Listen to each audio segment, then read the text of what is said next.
হয়, মা হইলে অনেক কম্প্রোমাইজ করতে হয়, মা হইলে বাচ্চাদেরকে অনেক শাসন করতে হয়, অনেক ভালোবাসতে হয়। Please like and follow. Hello Ibran, this is Fatema, welcome Fatema blogs. সকাল সকাল উঠে তারা দুইজন হলো কোনো কারণে একসাথে বসে গল্প করছিল, তা আমি হলো তাদেরকে ডাকলাম আমার কাছে। আসার পরে হলো দুইজন দুইজনের নামে কিছু টুকিটাকি কমপ্লেন করলো। তা আমি সায়ানকে জিজ্ঞেস করলাম যে সায়ান বুড়ো, আপনি কি এরকম কিছু করেছেন? সায়ান বুড়ো একদমই অস্বীকার গেল যে মাম্মা আমি এরকম কিছু করিই নাই, খুব সুইটলি অস্বীকার গেল। আচ্ছা যাই হোক, আমি হলো তাকে একটু আদর করে দিচ্ছিলাম যে সায়ান বুড়ো এরকম করা যাবে না। সে খুব সুইটলি আমার কথা শুনতেছে, তা আমারও ভাল লাগতেছে বাচ্চাকে বুঝাইতে। তারপরে আমি তাকে বুঝিয়ে টুঝে আমি চলে গেলাম রান্নাঘরে। সো এখন হলো রান্না করব হলো মুরগির মাংস, শাক, আরো অনেক কিছু রান্না করব। সে আমার পিছনে এসে দাঁড়িয়ে দাঁড়িয়ে দেখতেছে। আমার মাঝে মধ্যে মনে হয় আমার বাসায় আমার বাচ্চাগুলা আমার কাছে লক্ষ্মী হয়ে থাকে। তারা আমি যেখানেই যাই সেখানেই তারা আমার পিছন পিছন থাকে। আসলে প্রত্যেকটা বাচ্চাই মানে এরকম করে, মায়ের কাছাকাছি থাকতে বেশি পছন্দ করে। তো যাই হোক, গল্প করতে করতে টেবিলে খাবার দিচ্ছিলাম, আর সায়ান চলে গেল হলো তার খাবার খেতে, আর আমি আর যারা বসে গেছি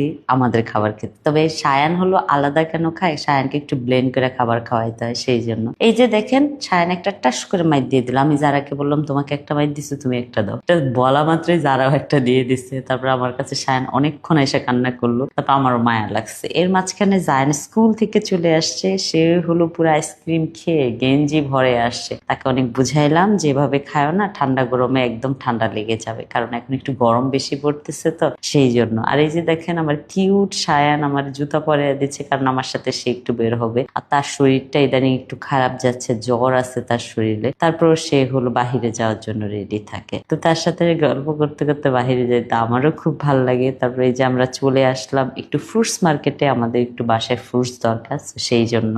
সো ফাইনালি চলে আসলাম ফ্রুটস মার্কেটে। আসার পর এখানে সব ফ্রুটস গুলা দেখতেছিলাম। তবে আমি যে ফ্রুটস মার্কেট থেকে ফ্রুটস নিয়ে, দেখা যায় ওই দোকানে সবসময় ভিড় থাকে। তো সেই জন্য হলো ভিড় কমার পরে আমি আর সায়ান চলে আসলাম। তারপর হলো আমি দেখে দেখে ফ্রুটস গুলা নিচ্ছিলাম। তবে আমি যেখানেই বাজার করি, যেভাবে বাজার করি, যে বাজারই করি, আমি সব সময় দেখে দেখে জিনিস কিনতে পছন্দ করি না, কারণ আমি চাই আমার বাচ্চাগুলোকে সবচেয়ে ভালো জিনিসটাই খাওয়াইতে। তো এই যে ফ্রুটস কিনা শেষ, এখন হলো বাসায় চলে আসলাম। এসে জায়ানকে দেখে এখানে মন খারাপ করে বসে আছে। তারপর ফ্রুটস দেখাইলাম, সে খুব আপসেট হলো, তার জন্য চেরি আনি নাই বিদায়। তারপর আমি বললাম ঠিক আছে মাম্মা, নেক্সট টাইম গেলে চেরি নিয়ে আসবো। তারপরে আমার রুমে আসার পরে এই যে দেখেন সায়ান বুড়ো টুকু টুকু টুকু টুকু করে হাঁটতেছে, আমার সাথে গপ্প করতেছে, আমার কাছে আসতেছে। আমার এই কিট্টিটা থাকলে না আমার টাইম একদম কেটে যায়। তারপরে এই যে তারা তিন ভাই বোন দুষ্টামি করতেছে, তাদের দুষ্টামি আমি দেখতেছিলাম বসে বসে। আর হলো সায়ানকে জায়ান আর যারা একসাথে মিলে ডিস্টার্ব করে সব সময়। তারপর আমি সায়ানকে বুঝাইলাম যে সায়ান তুমি একটু যারাকেও খেলতে দাও। তারপর যারাকেও সেই